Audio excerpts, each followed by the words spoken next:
I'd like to do now is basically set up this simulation for you and emphasize how in this simulation you're going to operate in 5 different markets and how each of those different markets has very different and unique buying priorities, and that by first selecting but then most importantly following a business strategy, you will simplify and improve the decisions that you make with regard to your products. So the premise for the simulation is this. There's this company, Sensors Inc. It sold sensors, that's all it did. And the FTC came in and said, you're a monopoly, we're going to break you into a bunch of different companies. And so the simulation has you operating one of these companies, successor companies to Sensor Inc. Each of the companies is identical. So each company starts off with 100 million in sales. They each have 5 different product lines of identical products, and each of those products operates in 5 unique market segments, and that the only competition that you face are the teams from within your class. So it's a closed marketplace. The markets are important. They're important because they have different buying characteristics. Each buyer, each market segment, the buyers in that market segment prioritize their purchase differently. For instance, those in the low-end market, they put price as their number one priority. In the high end, those people want the smallest, fastest sensors available. Those 2 buyers aren't anywhere near the same, and you would not develop a product that would appeal to each. You develop a unique product for the cost-conscious buyer. You develop a very different product for that high-end performance buyer. What you need to understand are the specific buying characteristics of each of those market segments, and that's given to you in the simulation. But you need to remember that when you're making the buying decisions. And I can't emphasize enough how often teams make decisions seemingly ignoring what the buyer's priorities are.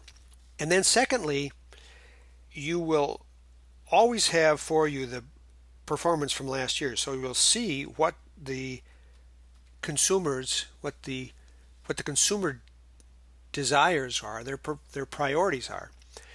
But you're making decisions with regard to next year, for the next 12 months. And what you know is going to happen is those buying priorities are going to change over those 12 months.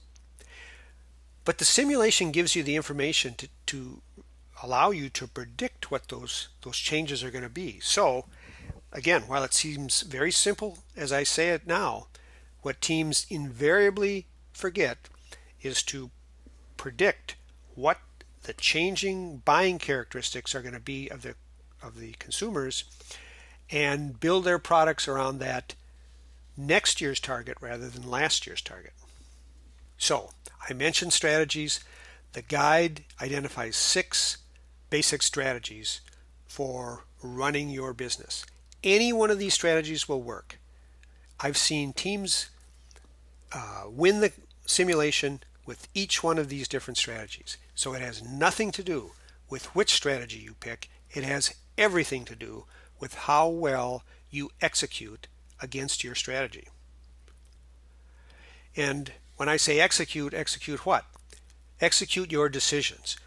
Each round you will make decisions in 4 areas: R&D, marketing, production, and finance. R&D, you'll decide whether you are going to build a new product. You're going to decide how you're going to change that product to maybe make it smaller, make it faster, whatever the case may be.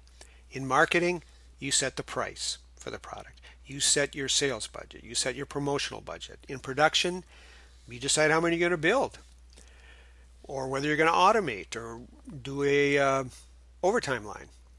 And in finance, you figure out, do I have enough money to make all the changes that I made in those three other areas and not run out of money and have Big Al come because we've run out of money. Now, how are you going to know whether you have enough money?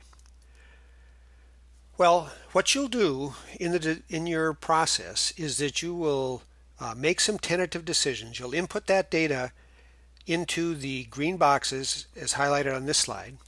So any place where there's a green box, that's where you can change and input your decision. And then based on those decisions, the simulation will generate a set of proformas. I talked about, are you going to have sufficient cash?